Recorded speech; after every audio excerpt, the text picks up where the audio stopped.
In the land of Amorji, there lived a beautiful young maiden named Nonyelum. She was cheerful and walked with a natural grace. Nonyelum was the envy of the other maidens in the village. Most of the men of Amorji desired her not only because of her beauty, but of her success as a farmer. Amorji was a fertile land. The people's primary source of livelihood was farming. The men were revered for their exceptional farming prowess. A man's success was determined by how many farmlands he owned. Even as a woman, Nonyelum was ranked as one of the most successful farmers in the land. This made some of the men jealous of her. Nonyelum owned several farmlands. She had inherited them from her father as his only child. She was 1 year old when he died. Her uncles had moved in to claim the lands for themselves. But Nonyelum's mother, Ezinne, had stood her ground. She had fought her husband's kinsmen in every way possible. In the end, not one of the lands was lost. 9 years later, Ezinne died. Nonyelum became an orphan. Her uncles thought it was a perfect opportunity to swoop down on her and take over the lands. But Nonyelum's ownership of the lands had already been established, and just like her mother, she stood tall amidst the turbulence. Her uncles couldn't believe a 10-year-old girl would stand up to them. They had suspected there was something much bigger and stronger backing her. But she had inherited her mother's traits, and having cried to the king many times, he gave orders that restricted the uncles from trespassing into any of the lands. Nonyelum was now 23 years, and she had owned and cultivated these lands ever since. There had been forceful claims from different individuals over the years, but she had defeated them all. It was a planting season. Nonyelum hired workers for her farmlands, but there was one she specifically cultivated herself. It was her mother's favorite, as she had always mentioned it was a place she had met Nonyelum's father the first time. With their constant visits, Nonyelum had also developed some kind of attachment to this land. It had been a long day at work, the sun scorched without pity. Nonyelum retired to the foot of the giant okwa tree at the center of the farm, away from the sun. She drank some water from its pouch and exhaled deeply. The leaves swayed luxuriantly, providing the much needed fresh air. She looked around her farm, not much left to do.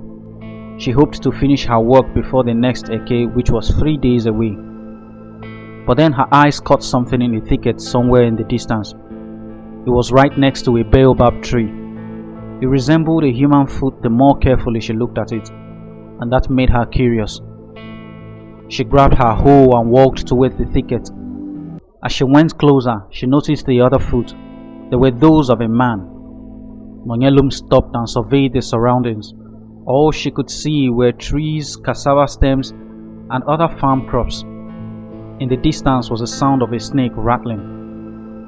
Nonyelum was apprehensive. She feared it could be a trap and she was walking right into it. But how could she let it go?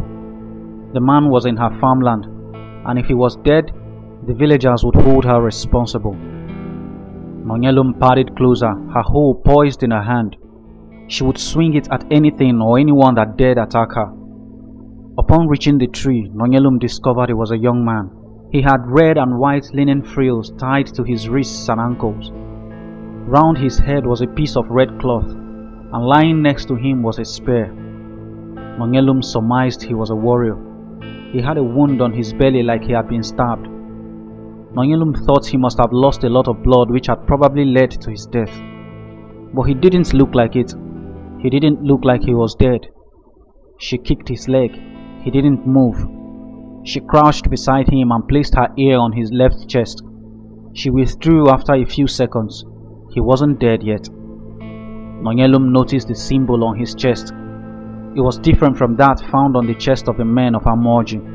Clearly he wasn't one of them. Nonyelum hurried into the bush. She returned moments later with some leaves. She mashed up the leaves and forced the man's mouth open. She then squeezed drops of the liquid into his mouth. She did it 2 more times and then leaned back a bit.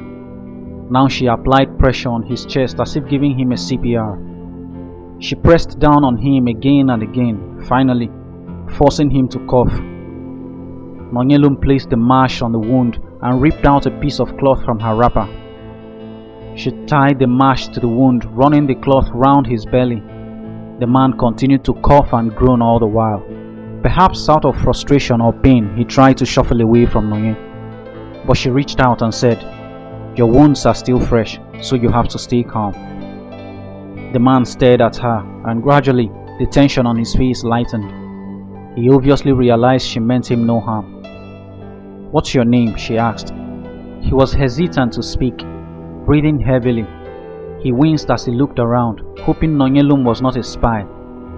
But then he answered in a low tone of voice, "My name is Ekene." He frowned after he had spoken, as though he regretted telling her his name. But she replied, "My name is Nonyelum, and you're in my farm." Ekene sized up his surroundings one more time. Nonye let him feed his eyes before speaking again. "Where are you from? And can you go back?" Ekene lowered and shook his head, almost like he was shy to admit it. He had missed the first question, and Nonye didn't bother asking again. Maybe he would tell her later. "You mind if I took you to my house and tended to your wounds? You can find your way back when you get better." Ekene did not say a word, but Nonyelum wanted to help him. She may have felt a sense of responsibility having found him in her farm, and so she took his silence for a "No, I don't mind." Then she said, "Okay, wait here, I'll be right back." She shuffled to her feet. Ekene asked, "Where are you going?" "To get some of the leaves and herbs needed for your treatment." And then she left. She went into the bush near her farm and collected the leaves and herbs she needed. By the time she returned to the baobab tree, Ekene was no longer there. She looked around and called out, "Ekene, where are you?" After a moment, Ekene limped out from behind the ukwa tree, bearing his hand on his side. "Why were you hiding behind the tree?" Nonye asked. "I thought you were a spy and you were going to sell me out to my enemies," he answered feebly. "And you think I wouldn't have done that the very moment I saw you?" Ekene fell silent and lowered his head submissively. He raised it again and said, "I'm sorry." Nonyelum breathed out, and while he leaned against the tree, she gathered her tools. She carried her basket in one hand and led Ekene with the other hand. They trudged back home together. Nonyelum had 2 huts built in a large space surrounded by palm trees. It was her father's house which she had inherited.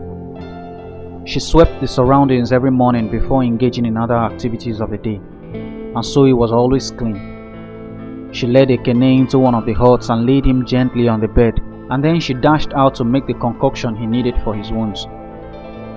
Some of the villagers had seen Nonyelum and Ekene on their way back, and words had begun to spread.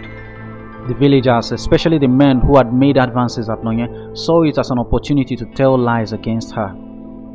In the evening of the same day, Nonye's friend, Ifeoma, visited her. She'd been friends with Nonye since childhood, and through thick and thin she had stood by Nonye all these years, even when her uncles were threatening hell and brimstones. Ifeoma met Nonyelum while she was reheating the concoction and adding more ingredients. After they had exchanged pleasantries, Ifeoma said, "There's been this rumor making rounds in the village that you're harboring a stranger in your house. Is it true?" Nonye poured some water into the cooking pot and answered her friend, "I can't recall the king making any law that forbids the people of Amoji from doing so." "That means the rumors are true," Ifeoma added. But Nonyelum did not say a word. She began to pick the herbs in her basket. "There may not be any law forbidding us from harboring a stranger, but this isn't just a stranger," Ifeoma added. Nonyelum raised her head. "How do you mean?" she asked. "According to the rumors, the stranger is a warrior of Abommiri. His presence here threatens the peace of the kingdom." "That is not true," Nonye cut in. "The people of Amoji and Abommiri have been good friends as much as I can remember, so I don't see anything wrong with harboring one of their warriors." "You don't understand, Nonye," Ifeoma said. "There's currently a war going on between the people of Abommiri and the people of Eziani over a land. Every member of this community knows about the discord between us and the people of Eziani. They could bring war to our doorsteps if they learn that we're harboring a warrior from Abommiri." "Can you listen to yourself?" Nonye replied. "How does that make sense?" that the people of Isiani will charge against us for harboring a warrior of Abomiri? Well, I do not see anything wrong in what I have done. If there is, let the king judge me himself. Ifeoma was not surprised by her friend's stubbornness. She had gotten used to it. She only hoped it didn't get her into trouble. Nonyelum herself knew that these were baseless rumors by her enemies to instill fear in the minds of the people and set them up against her. And it was not long before those enemies of hers showed up at her doorstep.